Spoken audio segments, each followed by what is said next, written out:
So it was a few months ago, and I was driving back from a work trip. I'd been on the road all day, trying to get home before midnight.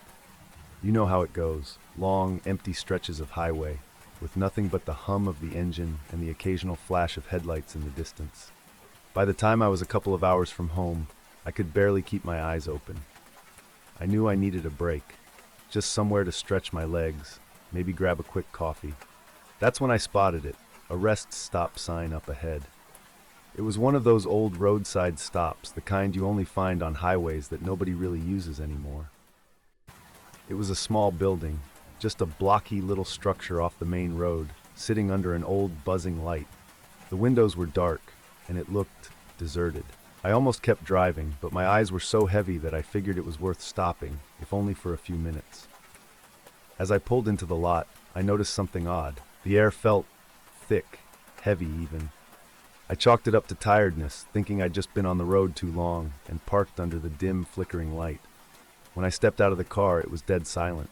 Not even a rustle from the trees, which stood there like shadows, towering around the lot. There was no wind, no sound of animals, just this eerie stillness. The whole place felt frozen, like it hadn't seen a soul in years. I rubbed my arms, feeling a chill creep over me, though the night itself wasn't particularly cold. Just off. I started walking toward the building, hoping there'd be a vending machine or something to keep me awake. My footsteps echoed against the concrete, the sound hollow and unsettling. That's when I felt it, the unmistakable sensation of being watched. It was that prickling on the back of my neck, that crawling feeling you get when someone's eyes are on you. I turned, scanning the lot, but I didn't see anything. Just the empty parking spaces and my car, sitting alone under the flickering light. I shook it off, figuring my mind was just playing tricks on me, and went over to the vending machine. I punched in my choice: coffee, bitter and stale, but good enough to keep me awake. As I waited for the cup to fill, I felt it again, stronger this time.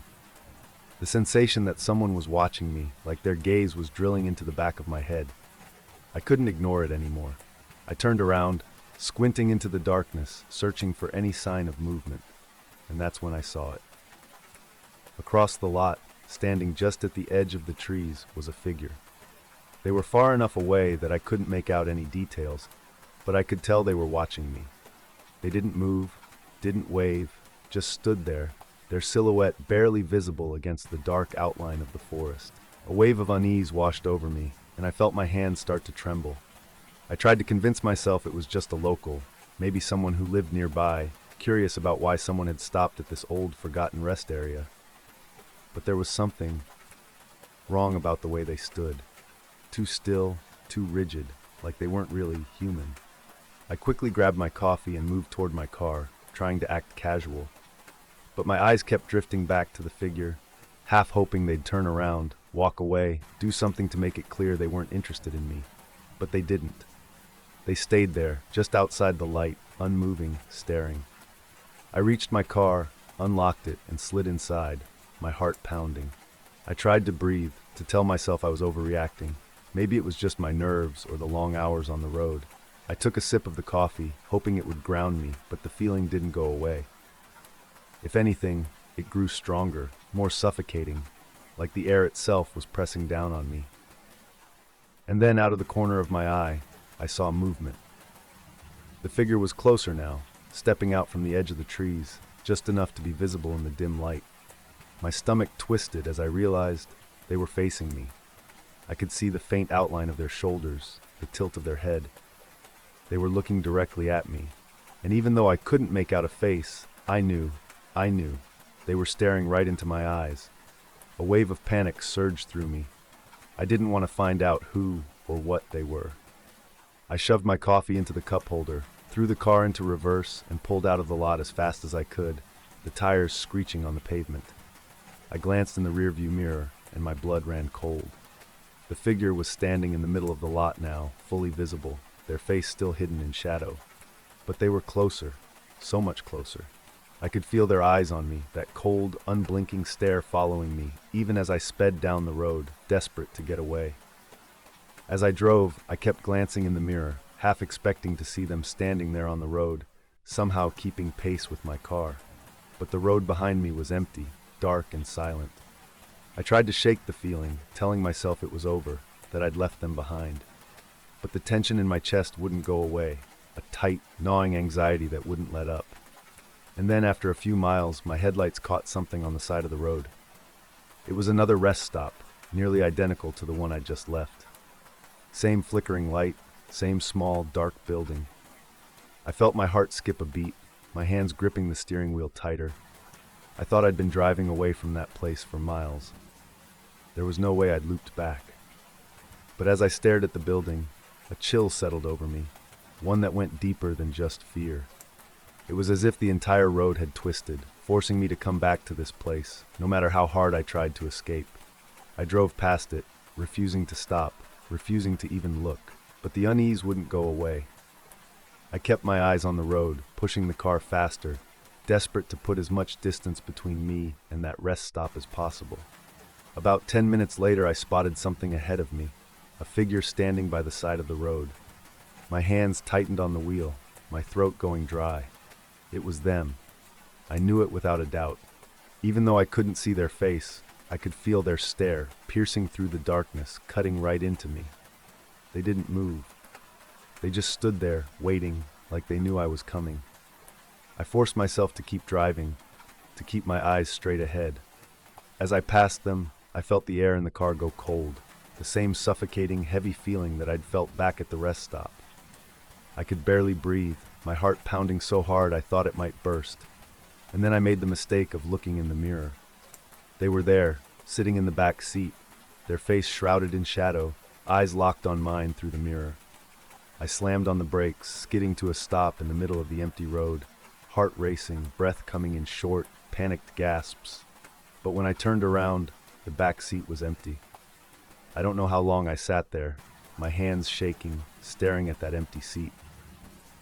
Finally, I gathered the courage to keep driving, forcing myself to focus on the road, to push down the terror clawing its way up my spine. By the time I got home, it was nearly dawn, the first light creeping over the horizon. I parked in my driveway, my whole body numb, the events of the night still racing through my mind. I thought maybe, just maybe, it was over, that whatever had followed me was gone. It started as a quiet afternoon at Lake Marlow. This old, forgotten lake, barely a dot on the map, tucked away in a corner of the county that most people don't go near. I've been fishing since I was a kid, and the remoteness was what drew me to it in the first place. I figured it'd be the perfect spot to fish in peace, away from the noise and commotion of the usual lakeside crowd. The lake was practically hidden by thick pines, and there was always this eerie stillness about it, like the trees were keeping secrets, whispering about things long forgotten. I guess that's part of what made it so appealing. No one was ever there. Not a soul. Just the sound of the wind through the trees and the water gently lapping at the shore. So I took my old rowboat out, gliding over the surface of the lake. The water was dark, almost black, like something thick and ancient lay beneath. I could see my reflection, faint and warped, looking back up at me. It made me uneasy, but I shrugged it off. I figured it was just my mind playing tricks on me because of the dim, overcast sky. The first few hours went by without incident. I let the line out, relaxed back in the boat, enjoying the quiet. But just as the afternoon wore on, as the sun started dipping lower, something changed. The air grew thick, like there was a storm on the way, though there wasn't a cloud in sight. The trees lining the shore seemed to lean in, casting long, dark shadows over the water, and I noticed something odd. A chill crept over me, cutting right through my jacket. The lake had grown colder, far colder than it should have been. But I brushed it off, focusing on the line and watching the water. And just as I was about to call it a day, I felt a tug. Strong, too. Stronger than any fish I'd ever hooked. I braced myself, gripping the line, and started reeling it in. The line was heavier than it had any right to be. At first I thought maybe I'd snagged an old log or some lake debris, but as I kept pulling I saw something breaking the surface. A bundle of old, tattered fabric, draped over something. My stomach dropped. Whatever it wasn't a fish, and it wasn't just debris. I held my breath, hauling it up slowly, watching as pieces of shredded cloth and rusty metal glinted in the fading light. The fabric was dark, waterlogged, and falling apart. It looked like it had been down there for years, maybe decades. As I brought it closer to the surface, my heart started pounding, because underneath the cloth were bits of metal, corroded and twisted but still recognizable. They were chains, heavy and rusted, tangled up in the fabric. And as I pulled it higher, I saw what looked like bones. Not large, like you'd expect from a big animal. No, they were small, thin, like the bones of a bird, or maybe a child. I froze, just staring down at this thing in my net, feeling this growing sense of dread crawling up my spine. My first instinct was to drop it, to let it sink back into the dark water where it belonged. But I couldn't look away, my eyes fixed on the fragments of metal, the thin, broken bones wrapped in that old rotted cloth. And that's when I felt it, a prickling sensation, like I was being watched. I looked up, scanning the shore, expecting to see someone there. But there was nothing, no movement, no sound, just me and that strange, unsettling silence, pressing down from every direction. But the feeling wouldn't go away. It was like something was aware of me, something watching from below, from beneath the dark water. My hands shook as I tried to pull the net in. I thought, just get it out, throw it away and go. But the second I pulled harder, it was like the lake had come alive. The water around the net rippled, swirling in strange patterns, almost like it was reaching for me. And then I saw it, just below the surface. A shadow, long and dark, moving beneath the water. It was impossible to tell what it was, but I could feel it, feel its presence, like it was staring up at me from the depths. I swear for a second I thought I saw an eye, pale and lifeless, staring back. But it was gone in a blink, sinking back into the darkness, leaving only that eerie silence behind. My breath hitched, and I nearly dropped the net. I'd had enough. I didn't care what I'd hooked. I let go of the line, letting whatever was tangled in it slip back into the water. But as I watched it sink, I couldn't shake the feeling that I'd disturbed something that wasn't meant to be found. I turned, ready to row back to shore, when I felt the boat lurch, hard, like something had struck it from below. I grabbed the sides, struggling to keep my balance, and looked down. The water around the boat was churning, bubbling up like something was clawing its way up from the bottom. And then I saw it. Fingers. Thin, skeletal fingers clawing at the edge of the boat. They scraped along the wood, leaving deep, splintered gouges as they gripped tighter, harder. My heart pounded, and I kicked at the edge, desperate to get free. The fingers slipped off, but the water kept bubbling, the shadows swirling just beneath the surface. I didn't waste another second. I grabbed the oars and rowed, as fast and hard as I could. But the lake wouldn't let me go. Every time I looked over my shoulder, I saw ripples following, shadows darting through the water like they were chasing me, trying to drag me back. By the time I reached the shore, the sun had almost disappeared, leaving the lake shrouded in darkness. I jumped out, practically stumbling onto the rocky bank, and didn't stop running until I was back at my truck. But as I looked back one last time, I saw something that haunts me to this day. There, on the surface of the lake, was a faint ripple, moving slowly, deliberately, almost like it was following me. And just above the water, hovering there in the dark, was a figure. A shadow, barely visible, watching me from the edge of the lake. I turned and drove, not stopping until I was miles away, not daring to look back again. Even after all this time, I still can't shake the feeling that something followed me back that day. I tried to ignore it at first, chalking it up to nerves, to an overactive imagination. I'd tell myself that I'd just had a scare, that my mind was playing tricks on me. But the feeling didn't go away. If anything, it's gotten worse. It started small. I'd hear things in my house, creaks, faint whispers, the sound of water dripping, even though all the faucets were off. Just little things that could have been explained. At first I brushed it off, thinking it was just my mind still rattled from what I'd seen. But every so often I'd catch a glimpse of something, a shadow flickering in the corner of my eye, just for a second. I'd turn, and of course there'd be nothing there. But each time it happened, it left me feeling watched. I knew I should tell someone, Liv, maybe, or Charlie.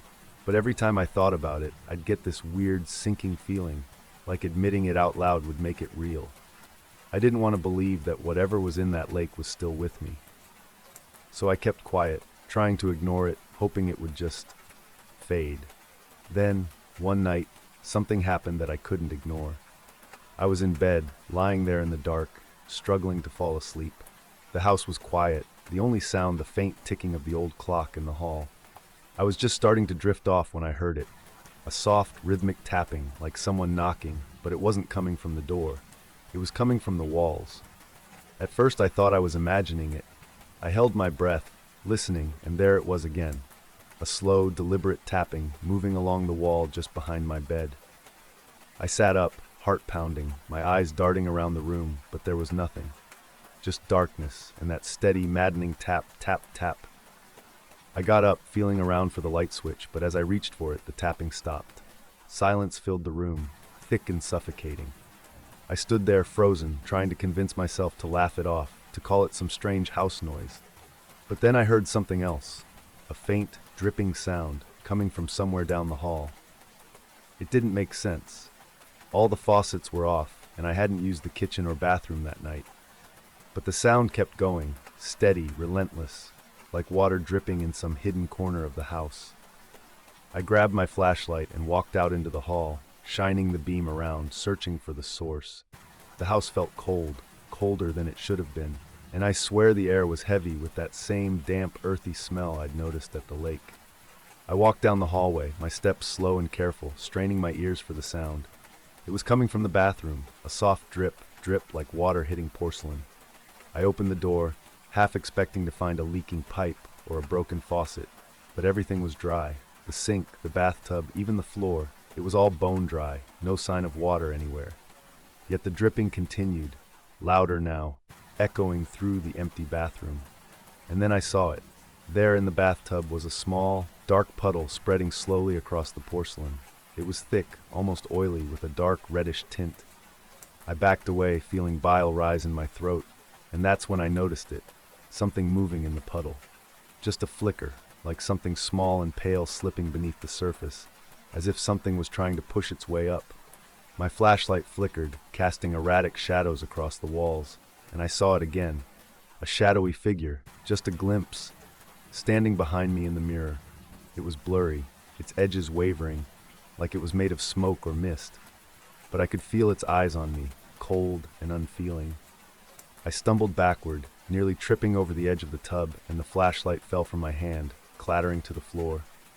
By the time I grabbed it and looked back up, the shadow was gone, leaving only the empty, silent bathroom. I didn't stay to check the rest of the house. I ran, grabbed my keys, and got out, not stopping until I was a mile down the road. I drove aimlessly, my heart racing, not knowing where to go or what to do. I couldn't go back. Not then, maybe not ever. Since that night, I've kept my distance from the house. I stay with friends, crashing on couches, finding any excuse not to be alone. I haven't told them the full story. I just say that I'm going through something, that I need a break from home. But I know it's more than that. I can feel it. I can still hear that faint tapping sometimes, that slow, deliberate sound echoing in my mind. And the dripping, God, the dripping. It's like it's still following me, no matter where I go, slipping through the silence, a reminder that whatever I dragged up from the depths of that lake, it's still with me. And sometimes, just on the edge of sleep, I feel it, that cold, damp air, like a breath on the back of my neck, a whisper that never quite fades. I've stopped looking in mirrors at night, too afraid of what I might see standing there, watching, waiting, because deep down I know it's not over. Alright, I don't know if I can really convey how unsettling this whole thing was, but I'll do my best. This all happened last fall, when my friends and I decided to explore this old castle a few hours outside of town.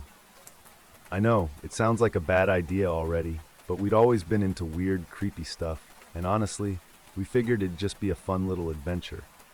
None of us actually believed in ghosts or anything like that, at least not then. So, it was a group of 4 of us. Me, Charlie, Mason, and Liv. We'd heard stories about this castle, that it had been abandoned for decades, maybe longer.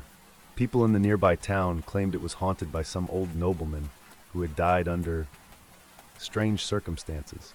There were even rumors about weird rituals that had been held there in the past, but we brushed that off as typical small-town folklore. When we arrived, the sun was already setting, casting this pale, reddish glow over everything. The castle stood on a hill, looming over us with its crumbling walls and twisted, jagged spires. Most of the structure was still intact, but parts of the roof and upper walls had collapsed, exposing the ancient stone beneath.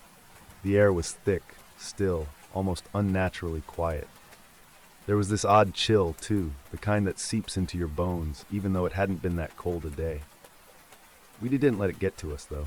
We were all armed with flashlights and figured we'd stick together, explore a few rooms, and call it a night. Once we stepped inside, it was like crossing into a different world. The entryway was covered in dust, and the floor was littered with broken tiles and scraps of rotted wood. It smelled stale, like old, damp stone and decaying fabric. There were these narrow hallways stretching out from the main foyer, each of them pitch dark, leading deeper into the castle. As we walked, our footsteps echoed in a way that made the whole place feel hollow, like it was waiting. And as we moved farther in, our flashlight started to feel weak, barely piercing the darkness around us. In one of the rooms, we found these strange, faded symbols carved into the walls. Circles, triangles, symbols none of us recognized. They looked ancient, worn down by time, yet somehow sharp enough that you could still make them out. The symbols formed this strange pattern that made the hairs on the back of my neck stand up. Liv, who was always the most skeptical of us, laughed it off, saying it was probably just graffiti left by other people trying to scare explorers like us. But I noticed her voice was quieter, and her eyes kept darting to the shadows in the corners. Then Mason spotted a staircase at the back of the room, leading down into what we assumed was the dungeon. We all hesitated. No one really wanted to be the first to head down there, but curiosity got the best of us. So we went, with Mason in the lead. The stairs creaked under our weight, and the air grew colder and heavier as we descended. The dungeon was small and cramped, made of damp stone walls that seemed to close in on us. The smell down there was suffocating, a mix of mildew, dirt, and something else, something that made me feel like we were inhaling centuries of decay. When we reached the bottom, our flashlights revealed something we didn't expect, a circle of melted down candles arranged around a small stone altar. The candles looked recent, as if someone had been here not too long ago. And on the walls around us were more of those strange symbols, some drawn in what looked like a reddish-brown paint. I don't think I need to tell you what we all thought that paint might have been. At that point, I was ready to leave. I remember whispering to Charlie, telling him we should go, but he just shook his head. "We've come this far. Let's at least see what's on the altar," he said. Against my better judgment, I stayed. Liv walked up to the altar and brushed off a thick layer of dust, revealing a strange carved emblem on the stone. A symbol that matched the ones on the walls, but with an odd, spiraling pattern in the center. Just as she touched it, we heard this faint whisper, like a soft breath, echoing around us. It was impossible to tell where it came from, but it sounded like someone or something was there, watching us. Liv's hand jerked back, her face pale. She looked at us, her eyes wide, but none of us said anything. We just listened. The whisper grew louder, becoming a low, raspy chant, almost like a language none of us understood. We backed away, our flashlights shaking, casting eerie shadows that made the walls look like they were moving, closing in on us. Then, suddenly, the chanting stopped, leaving a silence so deep it hurt my ears. We all took that as our cue to leave, practically sprinting up the stairs, desperate to get out of that dungeon. As we reached the top, Liv glanced back, and her gasp made us all turn around. On the wall, just above the staircase, there was a shadow, a figure, tall and twisted, standing perfectly still. It looked like it was watching us, even though we couldn't make out any eyes or features. I swear it felt like its gaze pierced right through me, cold and unfeeling. And just as quickly as it appeared, it slid behind one of the stone columns and vanished. We didn't waste any more time after that. We ran through the hallways, stumbling over broken tiles and rubble, barely able to keep our flashlights steady. The whole castle seemed to shift around us, like it didn't want us to leave, as if the walls themselves were closing in. When we finally burst out into the open air, we all stopped to catch our breath, glancing back at the castle's entrance. And that's when we saw it. The faintest, pale blue light drifting along the outer walls, almost like it was alive, moving slowly and deliberately. We didn't waste any more time after that. We ran through the hallways, stumbling over broken tiles and rubble, barely able to keep our flashlights steady. The whole castle seemed to shift around us, like it didn't want us to leave, as if the walls themselves were closing in. When we finally burst out into the open air, we all stopped to catch our breath, glancing back at the castle's entrance. And that's when we saw it. The faintest, pale blue light drifting along the outer walls, almost like it was alive, moving slowly and deliberate. I nodded, and we all exchanged uneasy glances. None of us said it out loud, but I knew we were all thinking the same thing, that whatever was in that castle hadn't let us go. Not completely. As we piled into the car and drove away, we didn't speak. No one wanted to break the silence, afraid that speaking might invite something to follow us. The entire drive back was spent in tense, suffocating silence, all of us staring out the windows, half expecting to see that pale blue light trailing behind us. After that night, things were different between us. We didn't talk about what happened, but it lingered, an unspoken weight that hung over our friendship. I'd catch Mason staring off into the distance sometimes, like he was still back in that dungeon, listening to that horrible, ghostly whisper. Liv avoided dark places. Even something as simple as walking down a dim hallway alone would make her tense up, glancing over her shoulder. And Charlie, who had always been the brave one, the one who laughed in the face of fear, he stopped joking about haunted places. He didn't want to explore anymore. I thought that after a few months, the memories would fade, that the shadows and whispers would stop haunting me. But they didn't. If anything, the feeling of something following me got worse. At first, I only noticed it when I was alone, especially at night. I'd be lying in bed, almost drifting off, when I'd hear something. Just a small creak, like the sound of a footstep in an empty room. Or sometimes I'd feel a cold breeze, even with the windows closed. And every single time I'd feel it, that same heavy, suffocating presence, like eyes pressing on my back, as if something was watching me from the shadows. Then it got worse. I started seeing things, just flashes in the corner of my eye. It was always the same figure, that tall, twisted shadow from the castle, flickering in and out of sight. I'd catch a glimpse of it in the mirror behind me, or in the reflection of a dark window late at night. Every time I turned, it was gone, but I knew it had been there, watching. I kept it to myself, too afraid that people would think I'd lost it. But after a while, I couldn't take it anymore. I decided to reach out to the others to see if they were feeling the same thing. I called Liv first. She was always the most skeptical one, the most grounded out of all of us. When she answered, her voice was tense, as if she'd been waiting for the call. "It's happening to you too, isn't it?" she asked before I could even say hello. Her words hit me like a punch to the gut. I didn't need to answer. She knew. And I could hear the exhaustion in her voice, the same weariness I'd felt creeping into my own life. She told me that she hadn't been able to sleep, that every night she heard whispers, soft, insistent voices just at the edge of her hearing, saying things she couldn't understand. And she, too, had seen the shadowy figure lurking in her apartment. After that call with Liv, I knew I needed to reach out to the others. I met up with Mason and Charlie the next day at a coffee shop. They were both there, looking just as haggard as I felt. Charlie's eyes were bloodshot, with dark circles underneath, like he hadn't slept in days.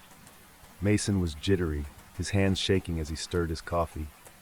"I thought it was just me," Mason whispered, barely looking up. "No, it's all of us," Charlie muttered, running a hand through his hair. Ever since that night at the castle, we sat in silence, the weight of it all settling on us like a shadow that wouldn't leave.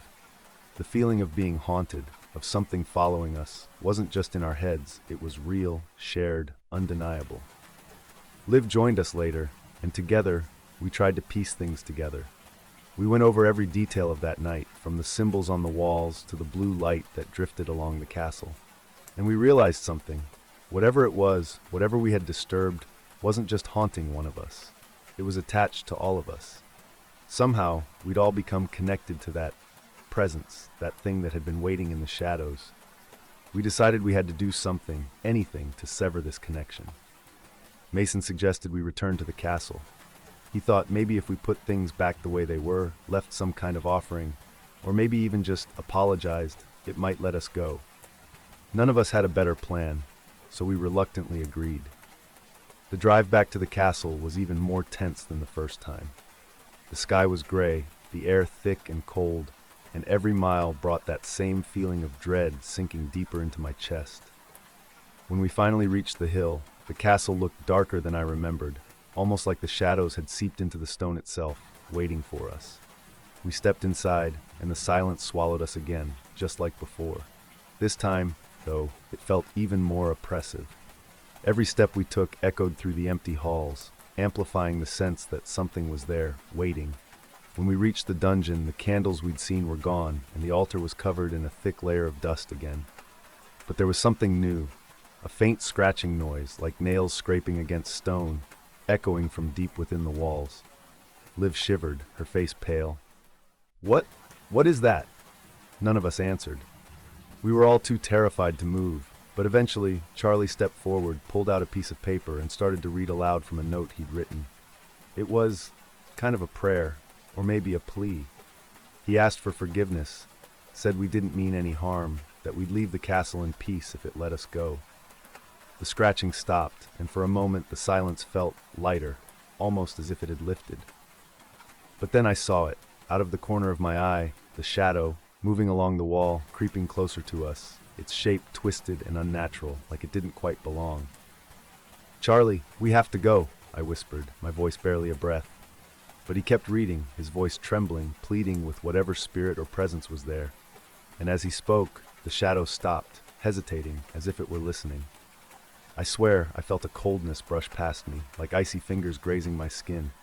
And in that moment, I knew, whatever it was deciding whether to let us go. When he finished, there was a long silence, heavy and suffocating. Then, slowly, the shadow moved back, retreating into the far corner of the dungeon, fading into the walls. The cold lifted, and for the first time in months, I felt like I could breathe. Without another word, we turned and left, practically running out of that castle, our footsteps echoing through the empty halls like a heartbeat. When we reached the outside, none of us dared to look back. We got in the car and drove, putting as much distance as we could between us and that place. It's been a year since that night, and for the most part, things have returned to normal. The whispers stopped, the shadows are gone, and the feeling of being watched has faded. But every so often, when I'm alone, I still catch a glimpse of something, a shadow in the corner, or a faint, cold breeze in an empty room.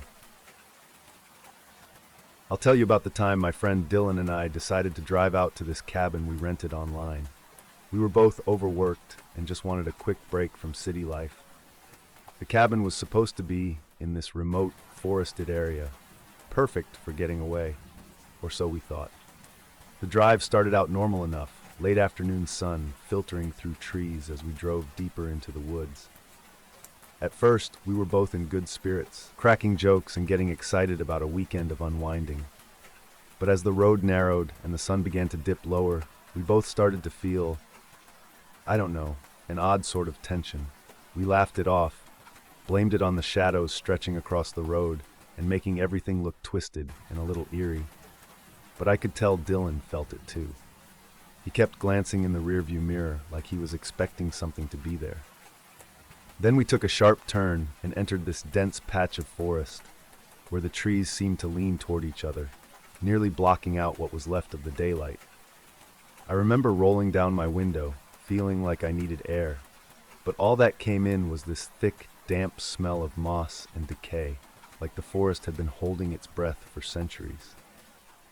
As we pushed forward, it felt like the road just got narrower, as if it wasn't meant for people to find their way through. My phone lost signal at some point, and every time we hit a bump or pothole, it rattled louder than I expected, like the sounds were trapped inside the car with us. That's when I noticed something, just a shadow, I thought, gliding between the trees. I didn't want to freak Dylan out, so I kept quiet, telling myself I was just seeing things because of the dimming light. But then Dylan hit the brakes. I felt my heart skip. The car stopped, dead still, right in the middle of the road, the only sound the faint rustling of leaves and the hum of the engine. "What?" I whispered, because somehow speaking louder felt wrong. Dylan's face was pale as he pointed out the window to a spot just off the road. And then I saw it too. A figure, dark and barely distinguishable, was standing between the trees. We couldn't make out any features, no face, nothing. Just a shadow, lingering there, staring, or at least I felt like it was staring. "Must be a hunter," I said, trying to sound casual, but my voice shook. Dylan didn't answer. He just gripped the steering wheel, his knuckles white, and after a few seconds, he shook his head and started driving again. The figure didn't move, didn't follow. It just stood there, watching as we left. Finally, we reached the cabin. By then, dusk had fallen completely, leaving everything drenched in this weird bluish-gray light. The cabin was old, almost like something out of a ghost story. A creaky, weathered structure with a sagging roof and tall, thin windows that seemed to swallow the light. There was something off about it, like it didn't quite belong in this world. But Dylan tried to keep it light, clapping me on the back and saying, "Just think, no Wi-Fi, no distractions. Perfect, right?" We went inside, and it was just as cold as outside, maybe colder. It smelled of damp wood, stale air, and something else I couldn't put my finger on. It made my skin crawl, but I didn't say anything. I figured I was just letting my nerves get the best of me after that weird encounter on the road. As we settled in, I kept hearing these small, creaking sounds, like the cabin was alive, shifting around us. The fireplace looked like it hadn't been used in years, and no amount of scrubbing would get it clean, so we decided to leave it alone. But even as we set up some blankets and got comfortable, I kept feeling like we weren't alone. That night, the wind picked up. It howled through the trees outside, scraping branches against the cabin's windows. The sound had this awful, hollow quality, like it was trying to get in. Around midnight, I was on the edge of sleep when I heard footsteps outside, crunching through the leaves. I shot up, heart pounding, and saw Dylan was awake too, his eyes wide. "Did you hear that?" he whispered. I nodded, barely daring to breathe. The footsteps stopped just outside the door. There was a long silence, so quiet I could hear my own heartbeat. Then a slow, deliberate knock echoed through the cabin. 3 knocks, each one louder than the last. We just sat there, frozen, staring at the door. It was so still you'd think the door would give away who was outside, but there was nothing, just the silence. "Who's out there?" I called, trying to sound brave. No answer, just another knock, softer this time. Dylan went for the door and I grabbed his arm, shaking my head. But he shrugged me off, convinced it was probably someone lost, maybe another hiker or someone in need. I mean, we both knew the nearest house was miles away, but it was better than any alternative my mind was coming up with. When he opened the door, there was nothing there, no one. Just the forest, dark and dense, like it was waiting for something. We closed the door quickly, locking it and shoving a chair under the handle for good measure. That night, neither of us got any sleep. The wind died down, but every so often we'd hear something move outside, a twig snapping, leaves rustling, as if someone was circling the cabin. At some point, I thought I heard whispering, faint and close, but when I tried to focus on it, it would disappear, slipping back into the silence. By dawn, I was exhausted, and judging by the bags under Dylan's eyes, he was too. The next day, we both tried to laugh it off, chalking it up to a mix of nerves, tiredness, and an overactive imagination. We tried to enjoy ourselves, taking a short hike, but I could tell neither of us was really relaxed. The forest felt like it was watching us, branches reaching out like fingers trying to grab us. On our second night, things got worse. Around midnight, just as we were trying to settle in, we heard footsteps again. Only this time, they weren't outside. They were inside, coming from the second floor. Heavy, slow footsteps, moving methodically from one end of the cabin to the other. We stared at the ceiling, eyes wide, as the footsteps grew louder, closer. I was gripping the edge of my blanket so hard I thought my fingers would break. And then, silence. I waited, every nerve in my body on high alert, and after what felt like an eternity, I whispered, "Dylan?" He didn't respond. I looked over and he was gone. His blanket was there, but he wasn't. I jumped out of bed, my heart pounding, and found him by the window, staring out into the forest. He didn't turn when I called his name, just stood there, stock still, as if entranced. When I grabbed his shoulder, he flinched, blinking like he'd just woken up from a trance. "There was something out there," he muttered, his voice shaking. "Something watching us." I didn't need to ask him to describe it, I could feel it too. the same eerie sense of being watched, of something lurking just out of sight. We didn't wait till morning. We packed up, left half our things behind, and bolted to the car. The drive back felt like it took hours, even though we were speeding down that narrow, twisted road. Neither of us spoke the entire way, too afraid of what might happen if we did. To this day, I still don't know what happened in that cabin. Dylan and I don't talk about it, but sometimes I catch him glancing over his shoulder as if he's afraid something might be following him. And I feel it too, this lingering sense of something. Like whatever was in that forest that night didn't stay behind. Every now and then I get this feeling when I'm alone, like a shadow shifting in the corner of my vision, a cold breath on the back of my neck. And sometimes late at night I hear a soft knock on my door. 3 knocks, each one softer than the last. But when I check, there's never anyone there. It all started a couple of months ago. I live in this old farmhouse out in the Irish countryside, the kind of place where the nearest neighbor is a mile away, and the only sounds you hear at night are the wind and the occasional owl. Peaceful, usually. My dog, Finn, and I had lived here for years without anything unusual happening. One evening, a little after midnight, I'd just gotten into bed. It was a cold night, the air so crisp it felt like it would crack if you moved too fast. Finn had settled himself in his usual spot by the bedroom door, his ears twitching as he drifted off to sleep. I was just about to close my eyes when I heard it, the faintest scratch of metal, like nails scraping over something hard and rough. I sat up in bed, straining to listen. It was a sound I'd never heard before, soft but persistent, like someone was dragging a sharp edge across metal. I looked over at Finn, expecting him to be on alert, but he was still lying there, his head raised, just staring at the window with an intensity I'd never seen before. "Did you hear that, boy?" I whispered, trying to make sense of the noise. Finn didn't bark, didn't move. He just kept staring, his gaze fixed on the darkness outside as if something were out there, something he could see, but I couldn't. The sound continued, slow and deliberate, scraping against my nerves. I got up, grabbed a flashlight from my bedside drawer, and walked to the window, my heart pounding. I flicked on the light and shone it outside, scanning the yard and the tree line beyond. But there was nothing, just the quiet, empty night, the trees casting long shadows across the ground. The noise stopped. I sighed, telling myself it was probably just some old pipe settling or a branch brushing against the house.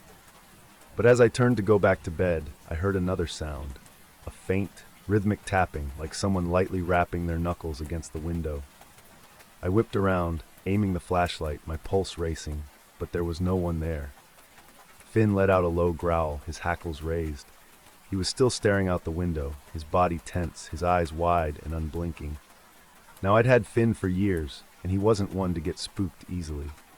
But that look in his eyes, it was like he could see something I couldn't, something that terrified him. I closed the curtains, telling myself that it was probably nothing, just the wind, maybe a branch tapping against the glass. I tried to go back to bed, but sleep wouldn't come. Every little creak of the house made my skin prickle, and I lay there in the dark, listening, waiting for that sound to come back. Eventually I must have drifted off, but it was a restless sleep, full of strange dreams.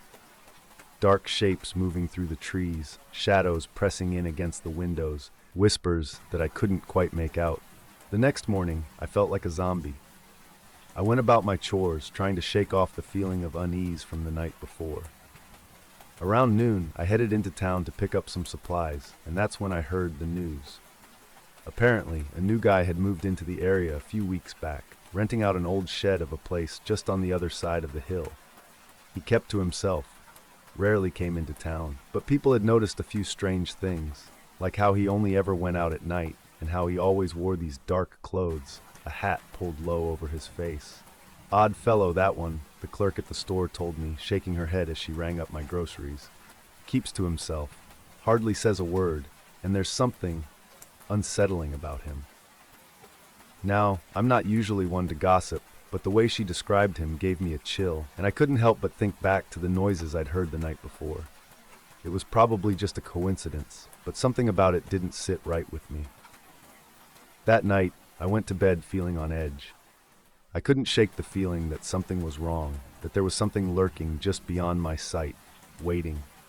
I lay there in the dark, staring up at the ceiling, my ears straining for any sound, any hint of movement.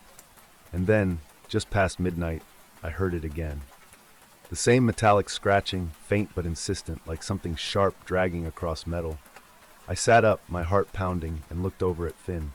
He was standing now, his body tense, his gaze fixed on the window again. This time I didn't hesitate. I got out of bed, grabbed the flashlight, and walked to the window. I took a deep breath, steeling myself, and pulled the curtains back. There was nothing there, just the empty yard and the dark line of trees beyond. But then, as I stood there scanning the yard, I caught a glimpse of something. A shadow, just at the edge of the woods, moving slowly, deliberately. It was tall, too tall to be an animal, and the way it moved was wrong, almost like it was gliding, not walking. I watched, frozen in place, as the shadow disappeared into the trees, swallowed up by the darkness. The scratching sound faded, replaced by a heavy silence that pressed in on me from all sides.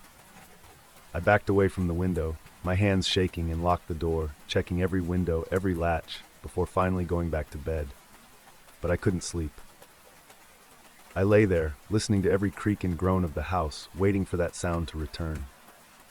The next day, I was on edge, jumpy at every little noise, every rustle of the wind. I couldn't get the image of that shadow out of my mind, that tall, dark figure moving through the trees, watching me. I went back into town, hoping to distract myself, and that's when I heard about the raid. Apparently, the police had been watching that new guy for weeks, suspecting he was involved in something illegal. And that morning, they'd found a massive stash of drugs hidden in his shed, enough to put him away for a long, long time. The whole town was buzzing with the news, everyone talking about how they'd always suspected there was something off about him. But as I listened, I couldn't help but feel a strange sense of unease, like there was something they weren't telling us, something darker. That night, I couldn't shake the feeling that the scratching sound would return, that I'd see that shadow again. I stayed up late, sitting by the window with Finn by my side, watching the darkness beyond the yard, waiting. And sure enough, just past midnight, I heard it. The same faint scratching, the same rhythmic tapping against the window. But this time it was closer, louder, like whatever was out there was right on the other side of the glass. I took a deep breath, my hands shaking, and reached for the flashlight. I flicked it on, aiming it at the window, and that's when I saw it. A face, pale and gaunt, pressed up against the glass, watching me with hollow, empty eyes. I stumbled back, my heart pounding, and Finn let out a low growl, his hackles raised. But when I looked back, the face was gone, vanished into the darkness. I didn't sleep at all that night. I sat there, clutching the flashlight, my mind racing, trying to make sense of what I'd seen. The next morning I went outside, looking for any sign of what had been there, but there was nothing. Just the empty yard, the trees swaying gently in the wind. It started on a cold, rainy evening. I was out at a friend's place a little way outside of town, a small get-together to catch up, nothing fancy. By the time I left, it was late, probably around midnight. My phone was at 3%, so I decided to stop at a 24-hour gas station along the way, the kind that's always lit up like daylight, no matter how dark the night is around it. The place was nearly empty, with only the clerk, a guy with headphones in, flipping through his phone behind the counter. I filled up the tank and grabbed a drink, and as I passed the restroom sign near the back, I realized I should probably go before hitting the road. I hate stopping at places like this, especially alone at night. But I figured it'd be quick, and then I could get back on my way. When I opened the bathroom door, the smell of disinfectant hit me hard, that strong, chemical smell that never quite hides whatever it's meant to. There were 2 stalls and a sink with a dull buzzing light overhead that made the walls look yellowish and faded. The place was empty, totally silent, except for that light and the distant hum of a vent in the ceiling. I went into one of the stalls, closed the door behind me, and did my business. The entire time I had this strange feeling like I was being watched. You know that feeling? The kind that prickles at the back of your neck, like there's someone just behind you.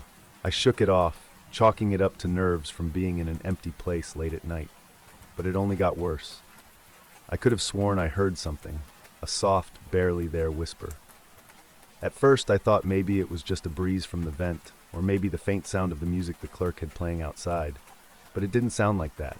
It sounded closer. Almost like someone murmuring, too soft to make out the words, but definitely there. I held my breath, listening, my heart starting to pound. The whispering continued, a soft, steady hum, like someone was just outside the stall, standing right there. "Hello?" I called out, trying to keep my voice steady. Silence. I waited, my ears straining to catch any sound. Nothing. Just the faint buzz of the light and the hum of the vent. I took a shaky breath and told myself I was imagining things. It was late, I was tired, and this was probably all in my head. But then I heard it again. This time, it was clearer, sharper, definitely a voice, whispering something just beyond the stall door. The words were still too soft to understand, but there was a rhythm to it, almost like someone was chanting or repeating something. A chill crawled down my spine as I realized that I wasn't imagining it. I stood up slowly, reaching for the stall door, half expecting someone to be standing there. I pushed the door open just a crack, peeking out. The bathroom was empty. But as I stepped out, the air felt thick, heavy with a damp chill that made my skin prickle. It was strange. No sound, no movement, just an empty bathroom with an odd tension hanging in the air, like something was just waiting. I moved to the sink, trying to shake the feeling off, splashing some cold water on my face to clear my head. But then I heard it, the sound of footsteps, faint but deliberate, approaching from the other side of the bathroom. My heart skipped a beat, and I looked up at the mirror, my reflection pale and tense, eyes wide with fear. The footsteps were coming closer, echoing softly across the tile, slow and steady. I whipped around, scanning the bathroom, but there was no one there. Just that empty space, and those footsteps, getting louder, closer, as if someone were right next to me. My mind was racing. I took a step back, pressing myself against the cold tile wall, clutching the edge of the sink as the footsteps seemed to stop, just a few feet away. And then I heard it again, the whispering. It was louder now, almost as if someone was standing directly beside me, murmuring just out of sight. The words were still impossible to understand, but the tone was insistent, as if it was trying to tell me something, to make me listen. Every nerve in my body was screaming to leave, to get out of there, but I couldn't move, couldn't tear myself away. I stared into the mirror, half expecting to see someone standing behind me. But there was nothing, just my own face staring back, wide-eyed and terrified. I could still hear the whispering, close enough that it felt like breath against my ear, cold and damp. I took a shaky breath, trying to gather my courage. "Who's there?" I asked, my voice barely above a whisper. And then for the first time I heard a response. Just one word, clear and soft, like it was being spoken right next to me. "Stay." The word echoed through the bathroom, bouncing off the tile walls, filling the air with a cold, sharp clarity that sent chills down my spine. I felt a surge of panic, my heart racing as I turned toward the door, ready to run. But as I moved, I heard the footsteps again, following me, keeping pace with each step I took. I started to walk faster, my eyes fixed on the door, the only way out. But the closer I got, the louder the footsteps became, until it sounded like they were right behind me. I could feel something, a presence, standing just inches away, close enough that I could almost feel the weight of it pressing down on me. I tried not to look back, but the feeling was overwhelming, a suffocating pressure that made it feel like the walls were closing in. Finally, I reached the door, my hand shaking as I grabbed the handle. But just as I pulled it open, I felt something cold brush against my shoulder, like a hand, light but unmistakable. I stumbled forward, practically falling out of the bathroom, the door slamming shut behind me with a force that made me jump. The gas station was empty now, the clerk nowhere in sight, just an empty, silent space. I ran to my car, not daring to look back, fumbling with the keys as I threw myself inside and locked the doors. My hands were shaking, my heart racing, and I sat there for a few minutes, trying to calm down, trying to make sense of what had just happened. Eventually, I started the car and drove off, glancing in the rearview mirror every few seconds, half expecting to see, I don't know what. A shadow maybe, or some figure lingering in the back seat. But there was nothing there, just the empty road stretching out behind me. I didn't stop driving until I was home, my mind racing, trying to rationalize what I'd experienced. Maybe it was just the late hour, or the flickering light playing tricks on me. But even now, I can still hear that whisper, echoing in my mind, soft and insistent. I wish I could tell you that it all ended there, that I drove home, and that was the last I ever felt of that cold, unseen presence. But it didn't. In fact, that night was just the beginning. In the days that followed, I couldn't shake the feeling that something was off. It started small, just little things. Sometimes I'd catch a faint whisper, just a single word or two as I was about to fall asleep. Too faint to make out, but enough to jolt me awake, my pulse racing. I told myself it was just nerves. But the whispers kept coming, and it wasn't only at night. I'd hear them in odd places, the grocery store, at work, even while walking down a busy street. Always just out of reach, like someone murmuring my name, but disappearing as soon as I turned to listen. Then came the footsteps. The first time I heard them, it was late. I'd been sitting in my living room, watching TV, trying to distract myself from everything. I was starting to doze off when I heard it, a single, soft footstep on the floor behind me. It was so quiet that I thought I must have imagined it. But then I heard it again. Another step, closer this time, unmistakable on the hardwood floor. My heart started racing, a cold sweat breaking out on the back of my neck as I sat there, frozen, listening. The footsteps moved slowly, deliberately, like someone was pacing just behind me, keeping a careful distance. I didn't dare turn around. I just sat there, staring at the TV, trying to keep calm, telling myself it was all in my head. But no matter how hard I tried, I couldn't ignore it.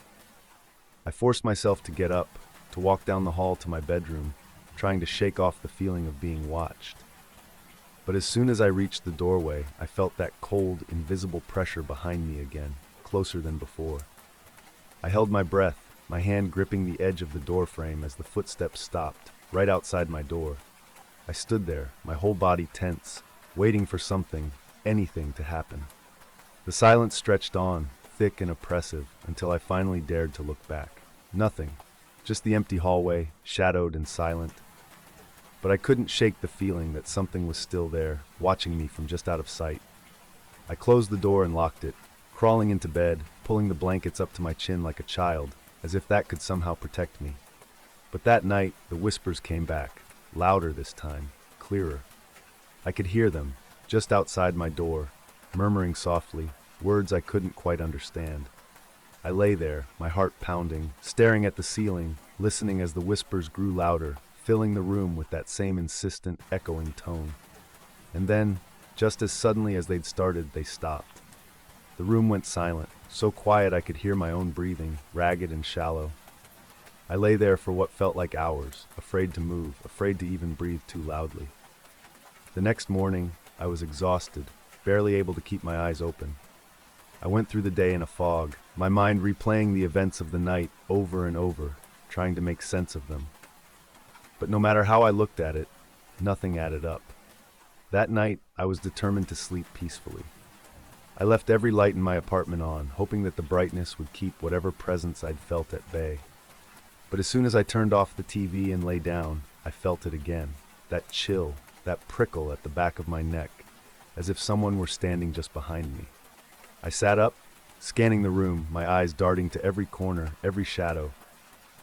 And that's when I saw it, a faint, barely visible outline in the doorway. It was only there for a second, a flicker of something tall and dark, before it disappeared. But it was enough.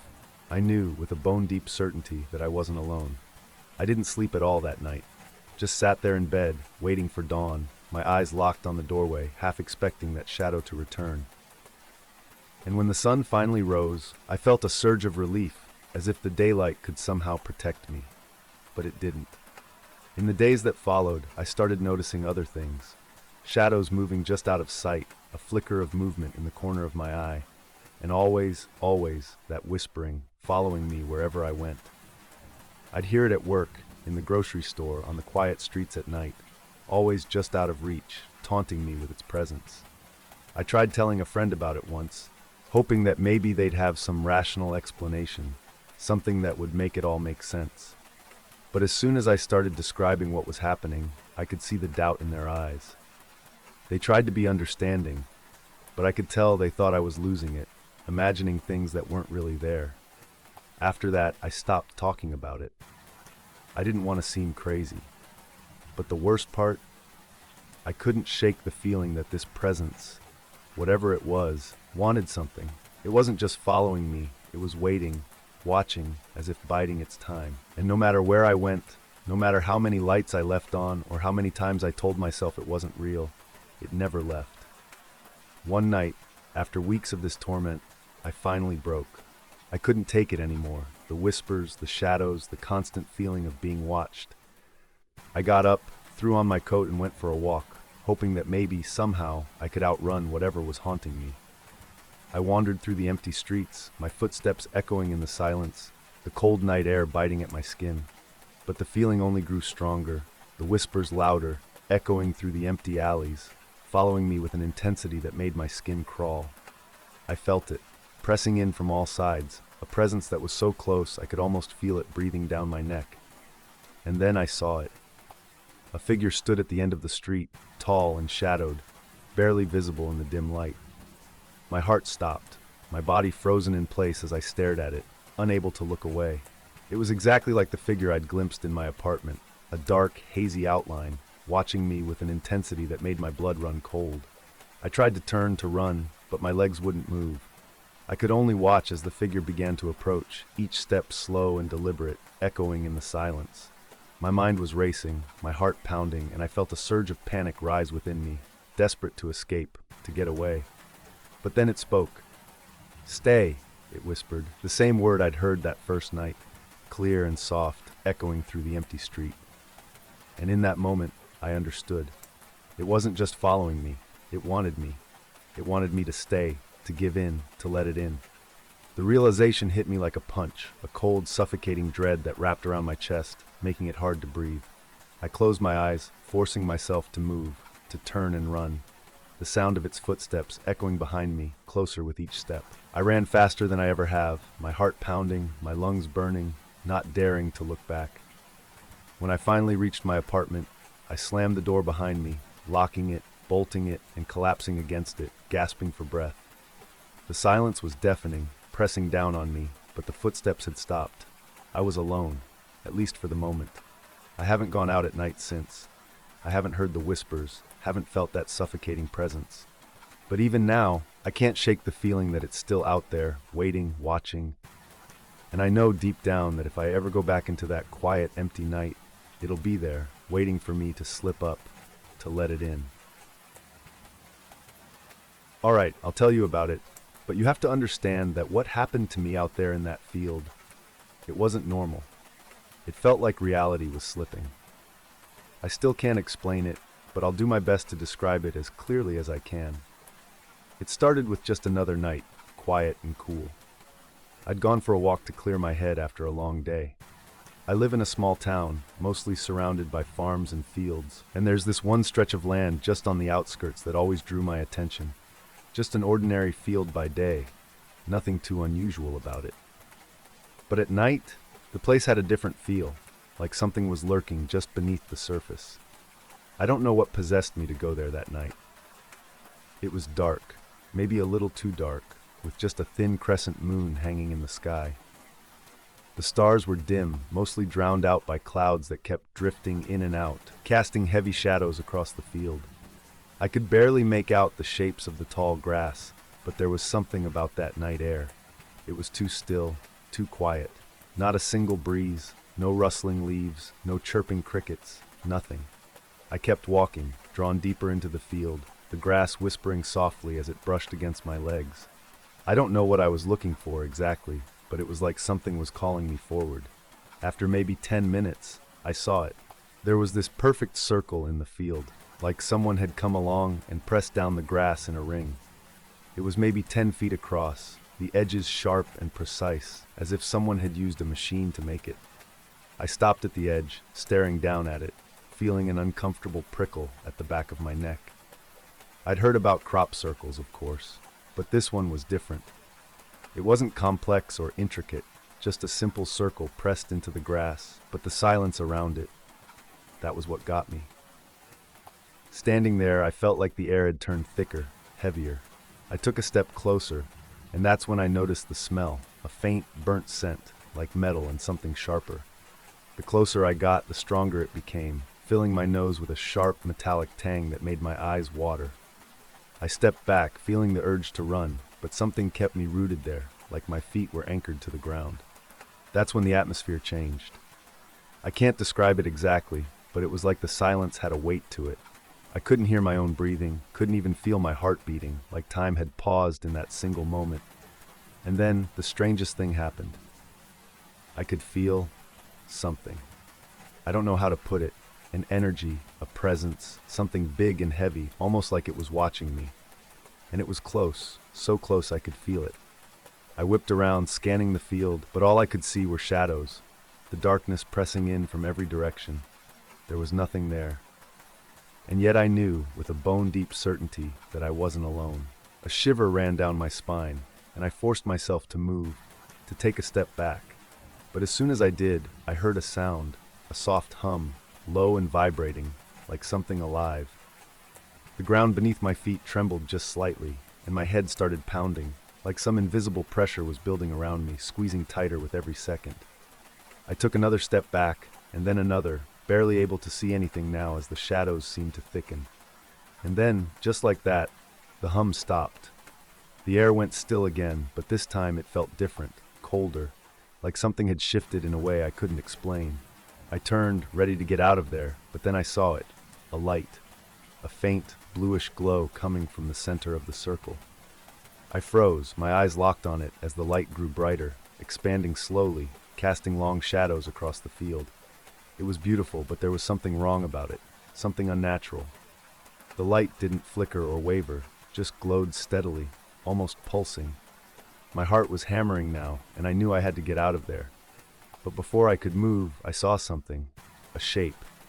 It was faint at first, barely visible against the light, but it was there, standing just on the edge of the circle.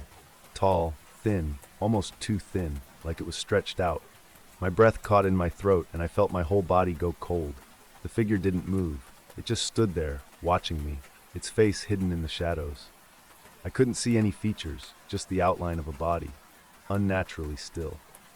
I tried to take a step back, but my legs felt like lead, rooted to the ground. And then, without a sound, the figure took a step toward me. Slow, deliberate, as if it had all the time in the world. My pulse was racing, every instinct screaming at me to run, to get as far away from that thing as possible, but I couldn't move.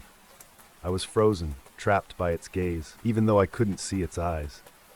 It took another step, and then another, closing the distance between us inch by inch. And then, just as it was only a few feet away, it stopped, tilting its head as if studying me. I could feel its gaze, heavy and cold, pressing down on me, filling me with a terror I'd never felt before. I don't know how long we stood there, locked in that awful silence. Time seemed to stretch, each second dragging on like an eternity. And then, just as suddenly as it had appeared, the figure stepped back, melting into the shadows. The light dimmed, fading back into darkness, and I was left standing there, alone in the middle of the field. As soon as it was gone, I snapped out of my trance, stumbling back, my heart pounding so hard I thought it might burst. I turned and ran, my footsteps loud and frantic as I sprinted through the field, not daring to look back.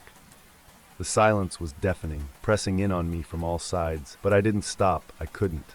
When I finally reached the edge of the field, I collapsed, gasping for breath, my mind racing. I looked back, half expecting to see the figure standing there, watching me, but there was nothing.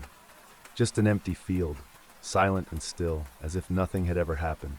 But I knew better. I could still feel the weight of its gaze, lingering on me like a dark stain. I stumbled home, locking the door behind me and sitting in the dark, trying to calm my racing heart.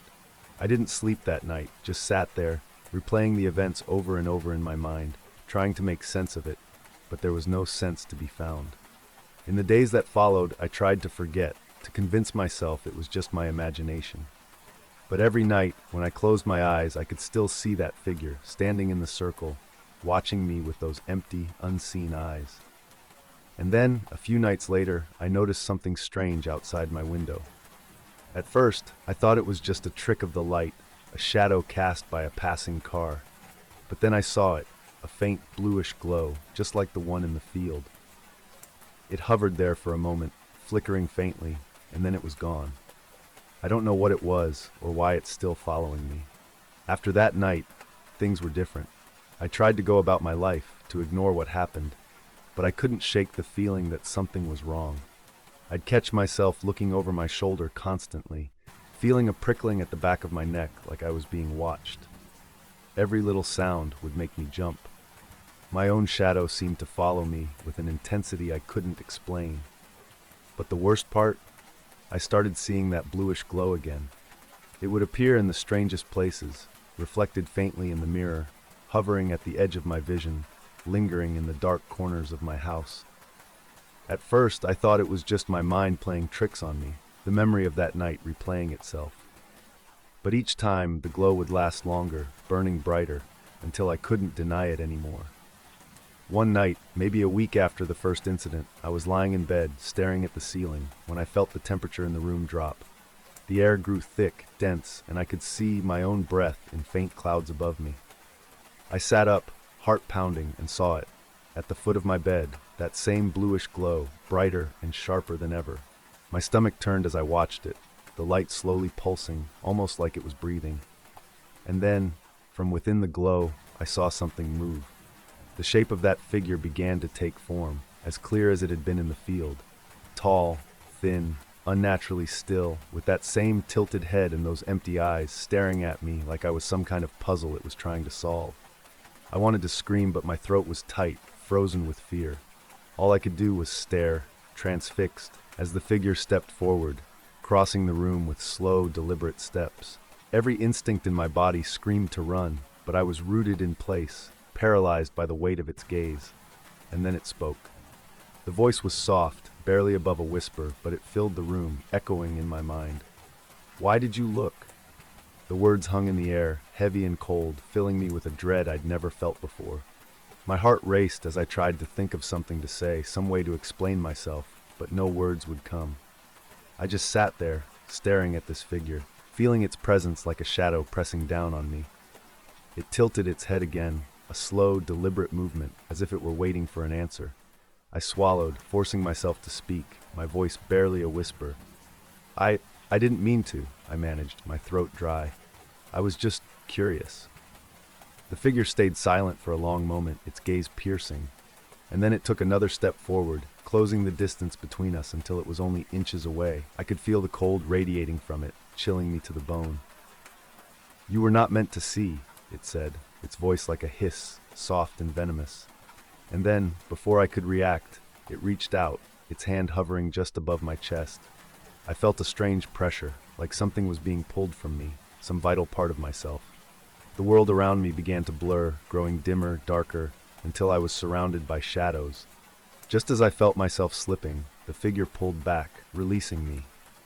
I gasped, clutching my chest, feeling as though a weight had been lifted, but also as though something had been taken.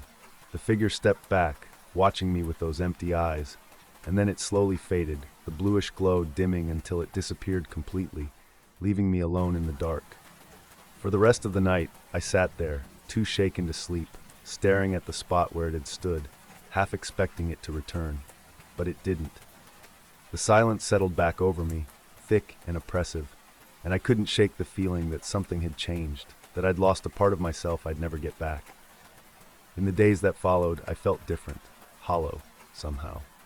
The world seemed muted, the colors duller, the sounds fainter, and every now and then I'd feel a strange pull, like something was calling me back to that field, urging me to return to the place where it had all started. I tried to resist it, to push the memories away, but the pull only grew stronger. And then, one night, I couldn't fight it anymore. I found myself walking out of my house, heading toward the field under a moonless sky, the air thick and cold around me. I don't know how long I walked, but eventually I reached the edge of the field, the tall grass whispering softly as I stepped into it. And there it was, the circle, perfectly pressed into the ground, just as it had been before. The bluish glow began to flicker at the center, faint at first, but growing brighter with each passing second. I felt a chill run down my spine as I stared at it, my body moving forward without my permission, as if drawn by some invisible force. The glow pulsed, the light wrapping around me, filling me with a strange warmth that was almost comforting. And then I heard it again, that soft, familiar whisper. You looked. The words echoed around me, and I felt the pressure in my chest return, stronger this time, pulling me forward toward the center of the circle. I don't know what happened next. All I remember is a blinding light, so bright it felt like it was searing my skin, filling me with a warmth that was both beautiful and terrifying. And then, darkness. When I woke up, I was lying in the field, the morning sun just beginning to rise, casting long shadows across the grass. I sat up, feeling dazed, my body aching as if I'd been crushed under some enormous weight. I looked around, but there was no sign of the circle, no trace of the bluish glow. It was as if nothing had happened, as if the field had swallowed up every last trace of what I'd seen. But I knew better. I could still feel it, that hollow emptiness inside me, like a piece of me had been left behind in that circle, forever bound to whatever had been waiting there in the dark. And now, whenever I look in the mirror, I see something different. My reflection looks back at me, but there's a strange emptiness in my eyes, a shadow that wasn't there before. It's like I'm only half of myself, like part of me is still out there in that field, lingering in the darkness, waiting, watching. So if you ever see a strange circle in the grass, don't look too closely, don't follow the light, because once you look, it never really lets you go. And no matter where you go, no matter how far you run, it will always be waiting, calling you back, until there's nothing left of you but shadows. Alright, here's what happened. I swear it's true, down to the last detail. I wouldn't make up something like this. Not about the man by the lake. I was visiting my grandmother. She lives in this tiny cabin near a secluded lake way out in the country. It's beautiful, sure, surrounded by thick woods and with a dock that stretches out over still, clear water. But it's remote, isolated in a way that gets to you. There's not a neighbor for miles, and cell reception is spotty at best. My family used to go there every summer, but now that I'm older, it's rare for me to visit her. It was a cool autumn evening, and I'd arrived just before sunset. My grandma was thrilled, going on about how she'd made all my favorite things to eat. It felt nice, being out there, even though the silence sometimes got to me. I'm a city person, you know? I'm used to sounds, the constant hum of traffic people. Here, it's all quiet except for the occasional crack of a twig or the rustle of leaves. Around midnight, I decided to go outside to take in the night air. I wrapped myself in one of Grandma's thick old sweaters, stepped onto the porch, and stared out at the lake, which was like a black mirror under the moonlight.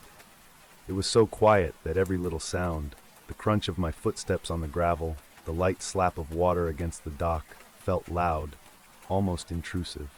There was a chill in the air, the kind that makes you aware of your own breath, every warm exhale visible in the cold. And then I heard it, this faint, rhythmic creaking sound, coming from the old boathouse down near the water's edge. I squinted through the darkness. A sliver of light flickered from within, just barely visible from where I stood. At first I thought maybe it was my imagination, or maybe a trick of the moonlight. But then it happened again, that soft creak of wood bending, echoing across the water. Now this was odd because Grandma didn't go down to the boathouse. I mean, she could hardly walk without her cane, let alone make her way to that old thing. And she always kept it locked up. So who or what was in there? My mind ran through all the possibilities. Maybe a raccoon had found a way in, or maybe it was some local teen who'd wandered too far. But I couldn't just leave it. There's a certain instinct that kicks in when something's not right, like an itch you can't ignore. So I did something I wouldn't normally do.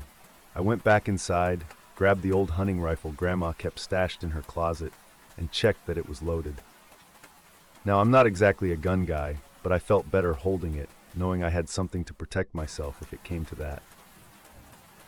Back outside, I crept down the path toward the lake, my eyes fixed on the flickering light that was still there, faint and irregular. I couldn't shake the feeling of being watched, like eyes were hidden somewhere in the shadows, tracking my every step. The further I walked, the colder it got, and I felt the wind pick up slightly, carrying with it the damp, earthy smell of the forest floor. When I reached the boathouse, I hesitated, just listening. Silence. complete and utter silence, as if every creature in the forest was holding its breath, waiting for what would come next. And then, out of nowhere, a shadow moved. Tall, slender, and disturbingly slow. It was just standing there, slightly hunched, right next to the door of the boathouse, like it had been waiting for me. My heart pounded as I raised the rifle, gripping it tight. "Who's there?" I shouted, trying to sound braver than I felt. The figure didn't move, just stood there, watching me with an unnervingly calm posture. I could barely make out his face in the moonlight. He looked wrong. His face was gaunt, his skin a shade too pale, and his eyes were dark and hollow, like there was something missing behind them. I said, "Who's there?" I repeated, my voice faltering. Then he did something that still haunts me. He started walking toward me, one slow step at a time, ignoring the rifle entirely, as if it wasn't even there. He moved with this eerie, unnatural calm, his eyes never leaving mine. "Stop!" I shouted, desperate, but he kept coming, closer and closer. So I did the only thing I could think of. I fired a warning shot into the air. The crack of the gunshot split the silence, and for a second, I thought I saw him flinch. But he didn't stop.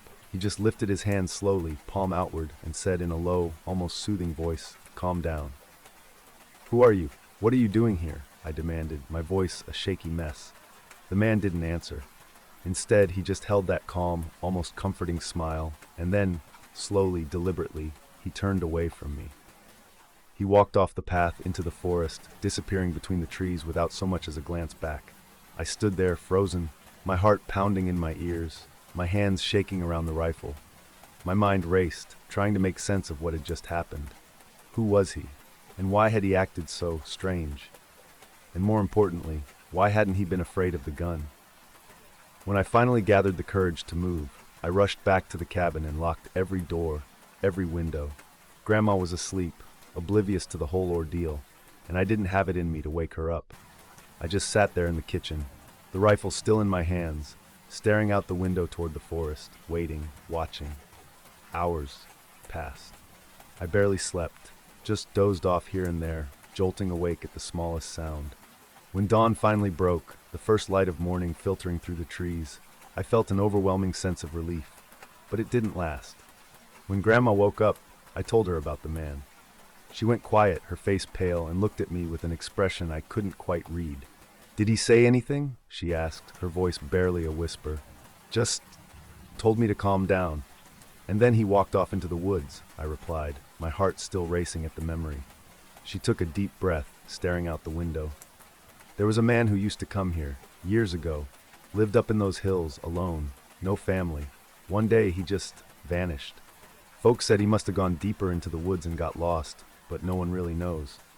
I tried to laugh it off, to make sense of it. "Come on, Grandma, you don't think it was him?"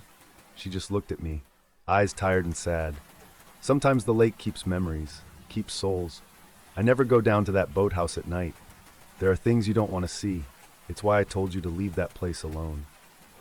Her words stayed with me. I left her cabin later that day, making the long drive back to the city in silence, the radio off, my mind replaying the events of that night over and over. After that drive back to the city, I tried to forget what happened.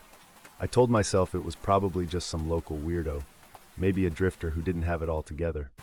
But no matter how hard I tried, the image of that man, his pale face, those empty eyes, the way he seemed completely undisturbed by the gun, kept creeping back. He felt like something out of a nightmare, too vivid to shake off. And the strangest part was that calm, almost comforting way he had spoken to me. Just 2 words, "Calm down." Yet they kept echoing in my head. Over the next few weeks, I'd wake up in the middle of the night, sweating and heart pounding, as if I'd heard that voice whispering from the shadows of my own room. I'd sit up, staring into the darkness, half expecting to see him standing there, his hand raised, that calm smile on his face. It was insane, I knew, but the feeling that he'd left something behind, that he hadn't finished whatever he'd come for, haunted me. About a month later, I got a call from my grandmother. She didn't sound like herself. Her voice was weaker, more distant. "Sweetheart," she said, her voice low and careful, "I think he came back." My stomach dropped. "What do you mean, Grandma? Are you sure it was him?" "I don't know," she whispered. "But last night I heard footsteps outside the cabin. and there was that light down at the boathouse again. I didn't go out to check, but I could feel him, watching. I told her to stay inside, to lock everything up and call me if she saw or heard anything else. We agreed that I'd visit again soon, though I wasn't sure I could face that place again. But the thought of her being alone out there, especially with that man, or whatever he was, lurking around, gave me chills. 3 nights later, I got a call in the middle of the night. It was Grandma, her voice almost frantic. "He's out there again," she said, her voice barely a whisper, as if she was afraid he'd hear. "I can see him, standing by the water." "Did you lock the doors?" I asked, already pulling on my shoes, knowing I wouldn't be able to just sit there. "Don't go outside, Grandma. Whatever you do, just stay put." "Don't worry," she said, her voice trembling, but there was a strange calm underneath. "I think he's waiting for you." My heart nearly stopped. "What do you mean, waiting for me?" "I don't know," she whispered. "He just stands there staring at the cabin, like he's looking for something or someone. And when I looked out, I swear he tilted his head, like he knew I'd call you." I left immediately, driving through the night, my thoughts racing. The further I got from the city, the more that strange, oppressive feeling settled back over me, like a weight pressing down on my chest. I'd barely eaten or slept in days, and the dark highway felt surreal, stretching on forever, endless and silent except for the hum of the engine. It was just after dawn when I arrived. Grandma looked worn, exhausted from whatever terror had kept her up all night. I hugged her, grateful she was safe, but she was as tense as I'd ever seen her. "He's still out there," she said, her voice barely above a whisper. She nodded toward the lake, her face pale, her hands trembling. "He's down by the boathouse again, waiting." I glanced out the window, and sure enough, there was that same thin figure. His posture was as relaxed as ever, like he didn't have a care in the world. He was facing the cabin this time, his eyes hidden by shadow, but I could feel his gaze on us, like he was looking right through the walls. I didn't know what I was thinking, but I grabbed the rifle again and walked outside. Grandma protested, but I was beyond reasoning at that point. I felt like I had to confront him, face whatever he wanted. The ground was wet and cold beneath my feet as I walked slowly down the path toward him, my grip tight around the gun. As I got closer, he didn't move. He just watched, his head tilted slightly, that familiar calm still in his eyes. When I was close enough that I could see his face clearly, my stomach dropped. He was exactly the same as before, the same pale skin, the same hollow eyes, like he hadn't aged a day. There was no mistaking it. He wasn't just any man. He was something else entirely. I took a deep breath and raised the rifle, aiming it right at him. "What do you want?" He looked at the gun, then back at me and smiled. "I came to finish what was started," he said, his voice smooth and unsettlingly familiar, as if we'd known each other for years. "You interrupted me before." "Interrupted what?" I demanded, my voice shaking. "I don't even know who you are." He raised his hand, that same gesture to calm down, and for a second I felt an overwhelming urge to lower the gun. But I fought it, gripping it tighter. He sighed, almost like he was disappointed, and took a step back. "I've been here a long time," he said, his voice barely a whisper now, "waiting for you to come back. But it's not just you I need." "What do you mean?" I asked, my throat dry, but he didn't answer. Instead, he turned and began walking slowly into the woods, just as he had that first night, as if he were returning to some hidden place. Without thinking, I found myself following him, driven by some force I couldn't understand. The air grew colder as I stepped deeper into the woods, the trees looming over me, their branches casting long, dark shadows across the ground. Finally, he stopped and turned, facing me one last time. "You're part of this now," he said, his voice low and calm. "You always have been. You're just beginning to understand." And then, before I could respond, he faded into the shadows, his figure melting away into the darkness. I stood there, staring at the empty space where he'd been, my mind racing, trying to make sense of what had just happened. I stayed at Grandma's that night, though neither of us got much sleep. But that was the last time I saw him. Days passed, then weeks, and he didn't come back. The boathouse stayed dark, silent, as if he'd never been there at all.